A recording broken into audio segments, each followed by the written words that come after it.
माताएं कहती हैं, गुरुजी बेलपत्र कब खाना चाहिए और कब नहीं खाना चाहिए। शिव महापुराण की कथा कहती है, जब शरीर में रोग हो, शरीर में कष्ट हो, तब शंकर जी की चढ़ी हुई बेलपत्र अगर पूरी 3 पत्तियां,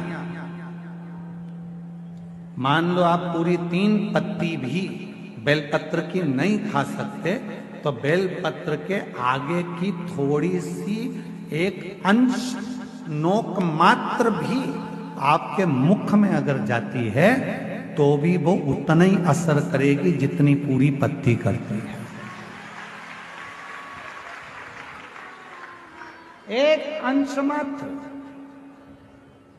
अब कोई तुमसे पूछे क्यों महाराज जी ये कथा कहाँ मिलेगी, तो स्कंद पुराण में, शिव महापुराण में, देवी भागवत में इस कथा का वर्णन है कि भगवान देवादिदेव महादेव काकड़िया की रोटी बनाई, काकड़िया की साग, और परसे माता पार्वती जी पावे भोलानाथ, माना शिव रटोरे, छोड़ दो कपट मन शिव रटोरे, शिव रटोरे मन शिव रटोरे, छोड़ दो कपट मन शिव रटोरे।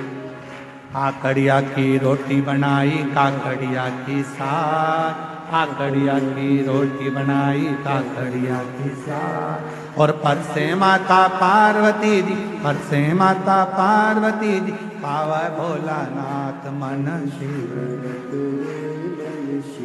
रटोरे, छोड़ दो कपट मन शिव रटोरे, मन शिव रटोरे, मन शिव रटोरे, छोड़ दो कपट मन शिव रटोरे। हमारे यहाँ शास्त्रों में ऐसा मिलता है कि पार्वती जी भोजन बनाती हैं, शिव जी को खिलाती हैं। भोजन करने के बाद बाबा भोलेनाथ जब भोजन कर लेते हैं, जो पात्र में भोजन बचता है उस पात्र के एक अंश को पार्वती जी निकाल लेती हैं, एक अंश को गणेश जी निकाल लेते हैं, एक अंश को कार्तिकेय निकाल लेते हैं, और बाकी का जितना अंश है उसका कुछ भाग गण ले जाते हैं और उसका कुछ भाग देवता अपने साथ लेकर जाते हैं। तो कहा 33 कोटि देवताओं को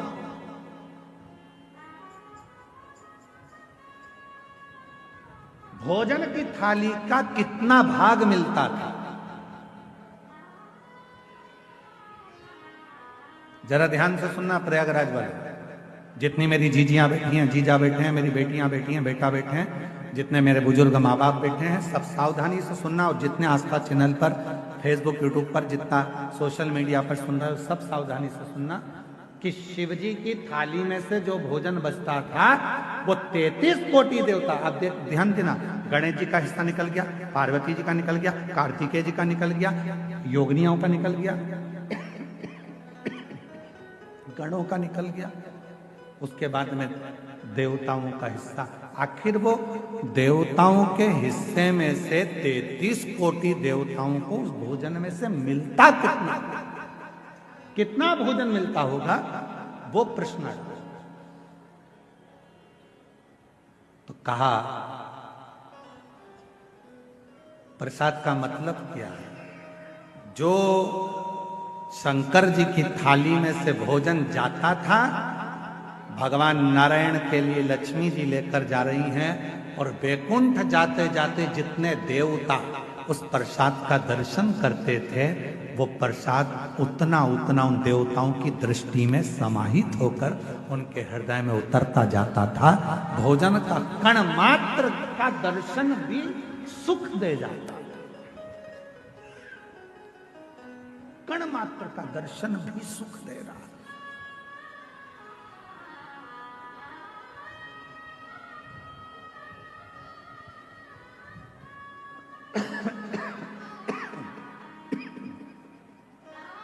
एक कण मात्र का दर्शन। हमने देखा है जिनके नाम लिए जाते हैं, पत्र पढ़ा जाता है, जब वो बेलपत्री लेने के लिए आते हैं और बेलपत्री लेकर जाते हैं तो कई माताएं कहती है उस बेलपत्र का दर्शन करा दो। बेलपत्र लेकर जाने वाला पूछता है कि बेलपत्र का दर्शन कर कर क्या करोगे? हमने शिव पुराण में पढ़ा है, उमा संहिता में वर्णन है, कौमार खंड में भी वर्णन है कि शिव जी के प्रसाद का मात्र दर्शन कर लेने से भीतर के सारे विषाद समाप्त हो जाते हैं। सारे विषाद केवल प्रसाद का दर्शन करने से ही विषाद समाप्त हो जाए।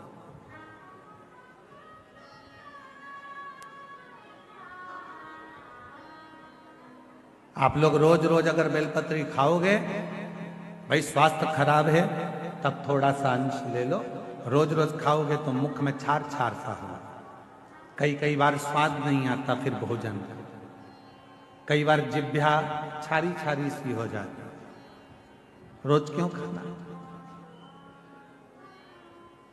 रोज बेलपत्र अगर उठाकर ला भी रहे हो, उसमें से एक अंश मात्र, कण का मात्र बेलपत्र को अपने मुख में ले लो, बहुत।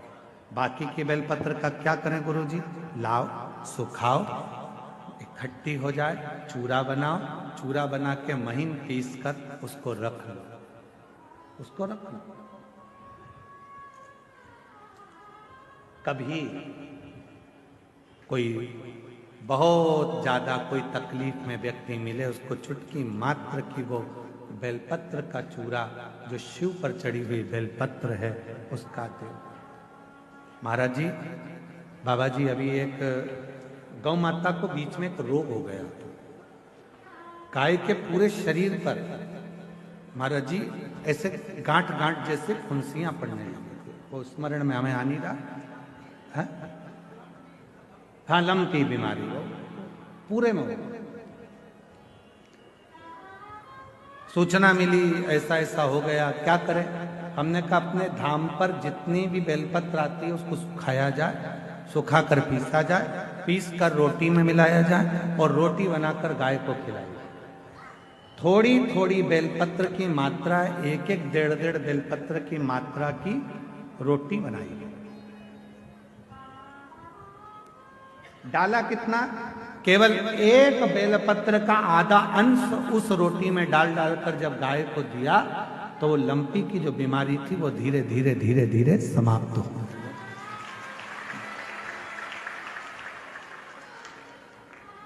दवाई की तरह बेलपत्र की भी मात्रा होती है कि कितनी मात्रा में खाना है। ऐसा नहीं कि बेलपत्र पूरी मिली है तो हमको पूरी ही खाना है, दे जाओ, थोड़ी थोड़ी घर में सबको दे दो, बाकी के संभाल के रखो। कोई जीव को, कोई व्यक्ति को जरूरत पड़े उस समय पर वो पानी से उसको थोड़ी सी डाली और निगल गए।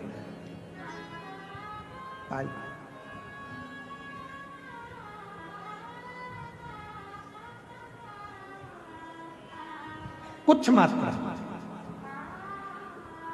और बीमारी हो तब जरूर उसकी बेलपत्र का थोड़ा सा भाग शिव पे चढ़ा हुआ अवश्य। पर यदि आप स्वस्थ हैं, शिव की कृपा है, तो भले ना पाए, एक लोटा जल चढ़ाएं, जल का थोड़ा सा भाग अपने मुख में आचमन जरूर करें, उससे फल। कई लोग कहते हैं गुरुजी हम जब भगवान शंकर का मंत्र जाप करते हैं, शिव नाम लेते हैं, शिव जी का स्मरण करते हैं, शिव नाम का स्मरण करते हैं, भगवान शंकर की विरल भक्ति को धारण करते हैं या शिव नाम को हम ग्रहण करते हैं, तो हम जब भगवान शंकर के मंत्र को या शिव के नाम को जब हम जपते हैं, शिव नाम को जब हम लेते हैं, तो क्या वो देवाधिदेव महादेव तक हमारा लिया गया नाम पहुंच जाता है?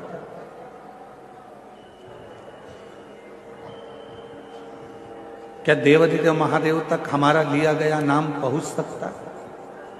तो पहले तो अपने भीतर से एक भ्रम निकालो, अपने अंदर का एक भ्रम निकालो कि महादेव तक हम जो नाम ले रहे हैं वो पहुंचेगा कि नहीं पहुंचेगा। पहले अपने भीतर का ये भ्रम समाप्त करो।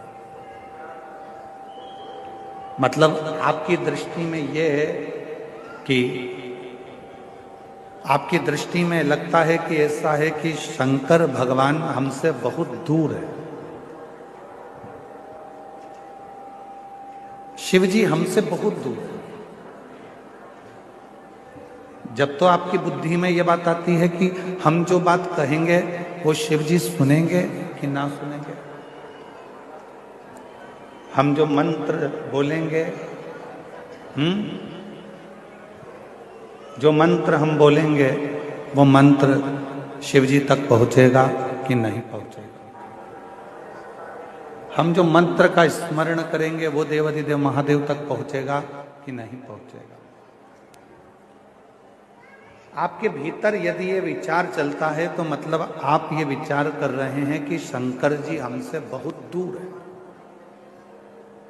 पर शिव महापुराण की कथा कहती है, भगवान देवाधिदेव महादेव का चरित्र कहता है, जिस समय पर आप भगवान देवाधिदेव महादेव का स्मरण करते हो, उनको याद करते हो, उनका स्मरण करते हो, उस समय पर आपको लगता है कि शिव बहुत दूर हैं, तो उन तक हमारी आवाज पहुंचेगी कि नहीं पहुंचेगी। पर शिव कथा कहती है आपके मुख से जैसे ही भगवान शंकर को याद किया जाता है, शिव का नाम लिया जाता है, शिव का स्मरण किया जाता है, उस समय पर भगवान देवाधिदेव महादेव आपके नजदीक में खड़े होकर उस उच्चारण को श्रवण करते हैं। भगवान शंकर उस उच्चारण को श्रवण कर रहे होते हैं, भगवान शिव उस उच्चारणों को श्रवण करते हैं।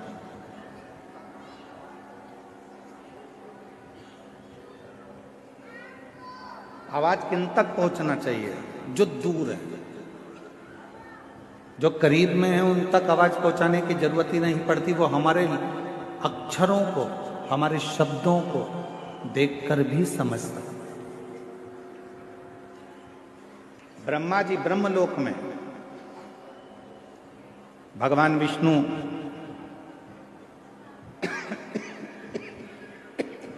बैकुंठ लोक में,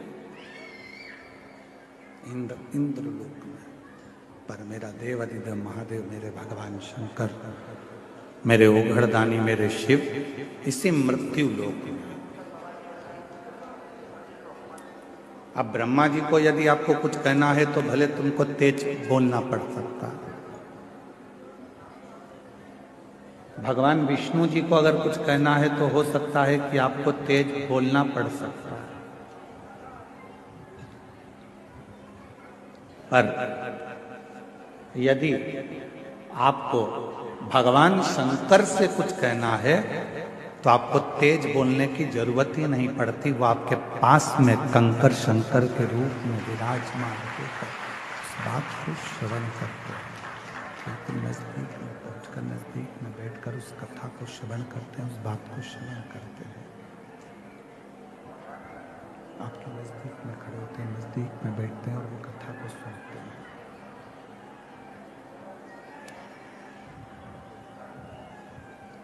शिव नजदीक में है, भगवान शंकर नजदीक में है, शिव नजदीक में है, भगवान शंकर नजदीक में है।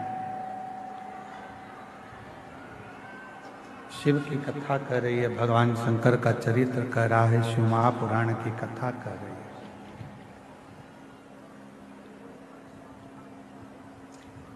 ध्यान नहीं रहा, इससे तो अच्छा रामायणी कुटी वाले महाराज जी के यहाँ का साउंड था कल, उन्हीं को लेकर आ जाते।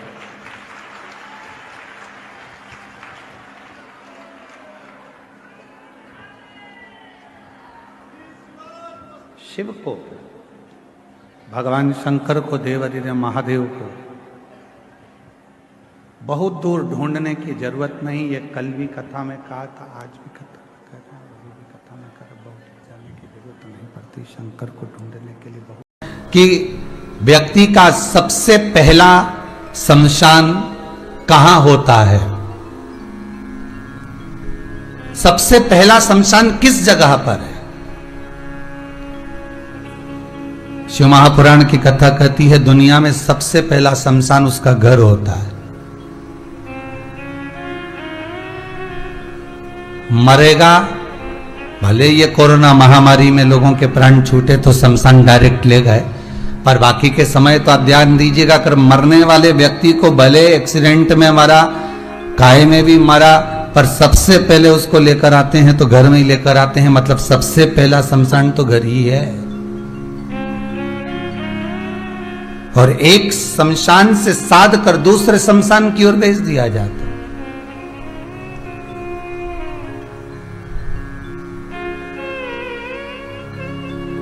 इस शमशान में, जो घर का शमशान होता है ना, इसमें समय को भस्म किया जाता है, और उस शमशान में जब बांध कर ले जाते हैं तो उसमें शरीर को भस्म किया जाता है। दोनों में कोई अंतर नहीं। यहां हमारा समय भस्म हो रहा है। हम हमारे परिवार में रहकर काका, नाना, बुआ, फूफा, मामा, मामी, चाचा, चाची, बुआ, बहन, जमाई, बेटी, पोता, पोती, नाती, पंती, इन सब में अपना समय हम गंवा रहे हैं। इसमें हम अपने समय की आहुतियां दे रहे हैं, इसमें हमारे समय को हम भस्म कर रहे हैं। और जब आखिरी में कुछ भी नहीं रहता, तब इस शरीर में जब कुछ बचा ही नहीं है, समय पूर्ण तरह से जब भस्म हो जाता है, तब इस शरीर को बांधकर दूसरी जगह भेज दिया जाता है कि अब वो शरीर उस शमशान में जाए।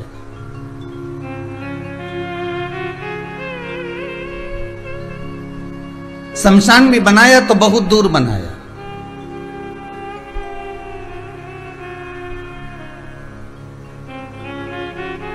एक बार किसी संत से पूछा गया, इतनी दूर शमशान बनाने का फायदा कौन सा है, कारण क्या है?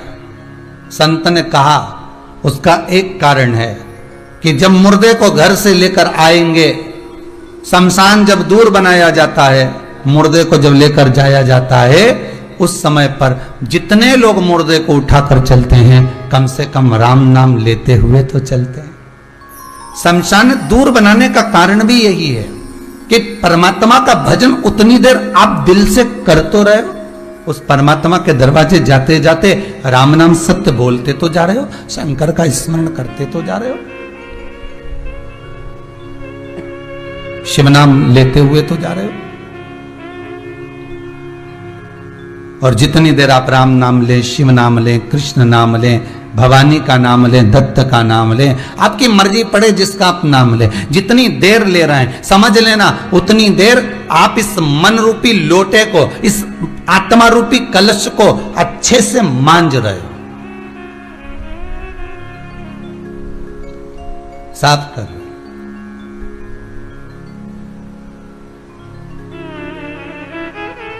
और जब अगर ये मन ही साफ ना हो, तो फिर तन पर कितना भी आप कुछ भी लपेट लो, कुछ भी धारण कर लो, कितना भी पाउडर लगाओ, कितना भी साबुन लगाओ, कितना भी क्रीम लगाओ, ये शरीर किसी काम का नहीं, फिर उसकी महत्वता नहीं।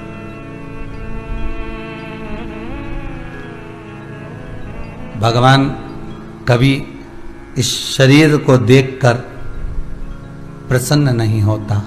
भगवान अगर प्रसन्न होता है तो केवल ये मन, ये आत्मा, ये चित्त वृत्ति देखकर प्रसन्न होता है। आपका भाव क्या है? आपकी चित्त वृत्ति क्या कर रही है?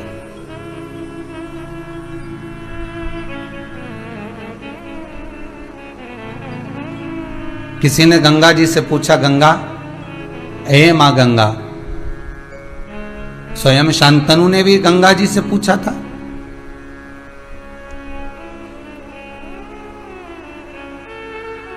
वो राजा शांतनु जो गंगा जी के पति भी कहलाए, एक बार उन्होंने भी पूछ लिया था। पर बड़ी विचित्र कथा है राजा शांतनु की, जो गंगा के पति बने।